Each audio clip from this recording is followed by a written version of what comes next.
അപ്പോൾ കൂട്ടുകാരെ, ഇന്നത്തെ യാത്ര തുടങ്ങുകയാണ്. ഇന്ന് യാത്ര പോകുന്നത് തൃശ്ശൂരിലേക്കാണ്. തൃശ്ശൂർ നിതീഷ് കെ നായർ ഡയറക്റ്റ് ചെയ്യുന്ന ഫാമിലി സർക്കസ് എന്ന സിനിമയുടെ പൂജയും ഓഡിയോ ലോഞ്ചും നടക്കുകയാണ്. നമുക്ക് ആ കാഴ്ചകൾ കാണാം. യാത്ര തുടരാം. അപ്പോൾ കാഞ്ഞാണി ബസ് സ്റ്റാൻഡിൽ നിന്നും ബസ് കയറിയിട്ടാണ് നമ്മൾ പോകുന്നത്. ഇതാണ് കാഞ്ഞാണി ബസ് സ്റ്റാൻഡ്. അപ്പോൾ റോഡ് ബ്ലോക്ക് ആയി കിടക്കാൻ അതുകൊണ്ടാണ് 35-96 വണ്ടിയൊന്നും മാറ്റിയിടാൻ പെട്ടെന്ന് മാറ്റിയിടാൻ request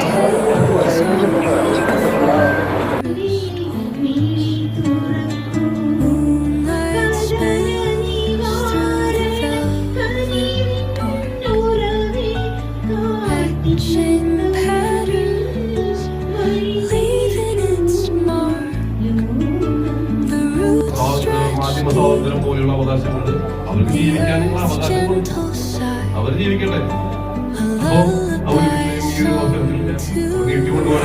Girish K Nair direct ചെയ്യാൻ പോകുന്ന ഫാമിലി സർക്കസ് എന്ന മൂവിയുടെ ടൈറ്റിൽ ലോഞ്ചിനാണ് പോയിരുന്നത്.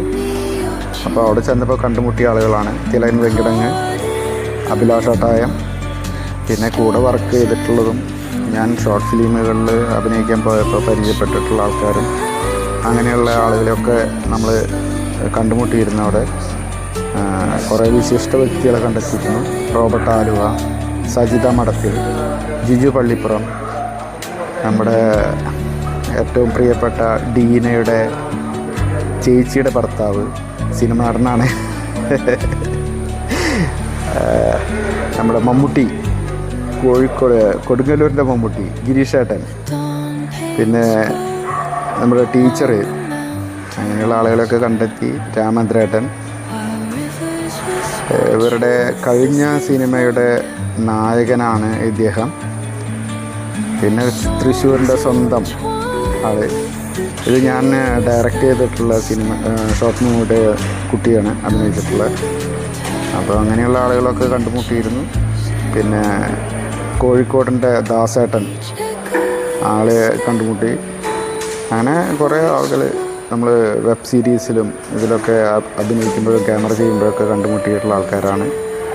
പിന്നെ വിജയേട്ടൻ, സുനച്ചേച്ചി, പിന്നെ കോഴിക്കോട് എന്ന് പറഞ്ഞുള്ള ദാടി, ഈ ദാടി ഞങ്ങൾ ഒരുമിച്ച് വർക്ക് ചെയ്തിട്ടുള്ളതാണ് സുമതി ഒളവിൽ. ഇത് നമ്മുടെ വിക്രമൻ, സ്വന്തം ഫോട്ടോഗ്രാഫർ. ഇത് നമ്മുടെ വിധവയിൽ അഭിനയിച്ചിട്ടുള്ള കുട്ടിയാണ്. അപ്പോൾ അങ്ങനെയുള്ള ആളുകളെയൊക്കെ കണ്ടുമുട്ടി. രജത് കുമാർ,